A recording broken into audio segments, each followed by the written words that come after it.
Après avoir libéré la Normandie, les Alliés débarquent en Provence. La guerre n'est pas achevée. Et pourtant, l'actualité coloniale va basculer dans le sang.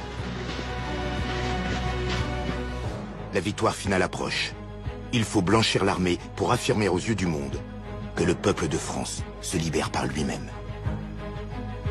Le gouvernement décide alors de démobiliser plusieurs régiments de tirailleurs sénégalais. Pour accélérer leur retour au pays, les autorités promettent qu'ils toucheront leur solde sitôt arrivés à Dakar. Confiants, la plupart des tirailleurs prennent la mer.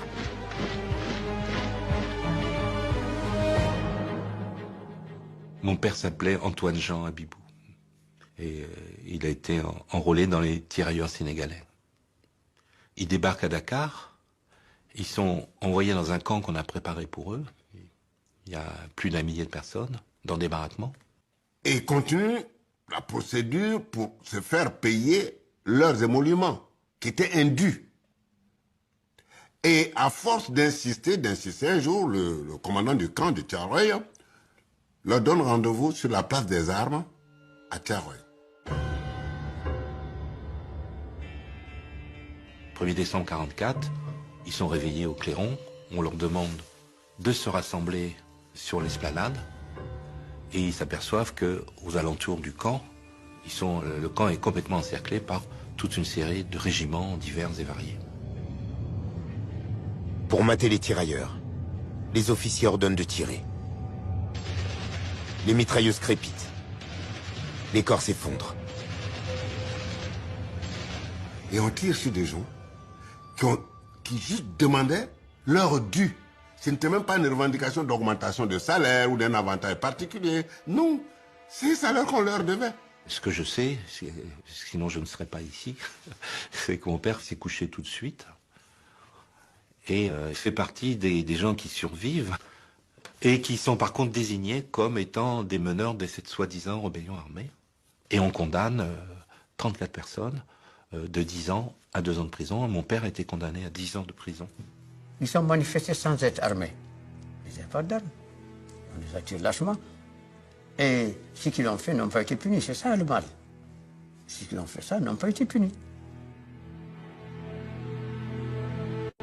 La répression a tourné au massacre.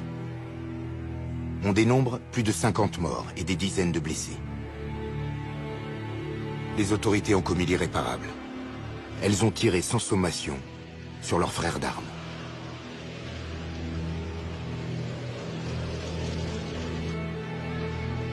Aucune image ne témoigne de ce crime. La propagande préfère mettre en scène le retour joyeux d'un tirailleur qui ignore tout de cette tragédie. Amadouba a le sens du protocole. Il prend la tête du cortège dès que les cases sont en vue. Le village est en effervescence. C'est un véritable événement que le retour du guerrier Amadouba. En son honneur, les tam-tams se déchaînent, les femmes dansent. Spontanément, le village entier témoigne son allégresse par une manifestation traditionnelle. Le massacre de Thiaroye a été passé sous silence en France pendant près d'un demi-siècle.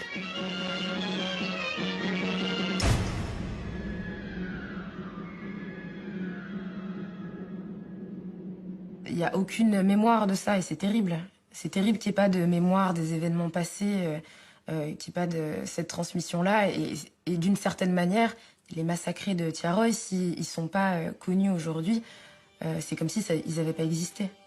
C'est quand même assez grave que l'armée française ait commis ce genre de choses, parce que ça prouve en fait que cet idéal de on libère les gens, on fait les choses parce que on veut rendre le monde meilleur et parce que on a une idéologie positive et noble derrière nous, ça prouve qu'en fait c'est pas le cas, puisque à la moindre contestation, on tue les gens. Tous les débats concernant la France et ses anciennes colonies françaises, tout ça est entaché par ce passé historique et par ces différentes formes d'injustice.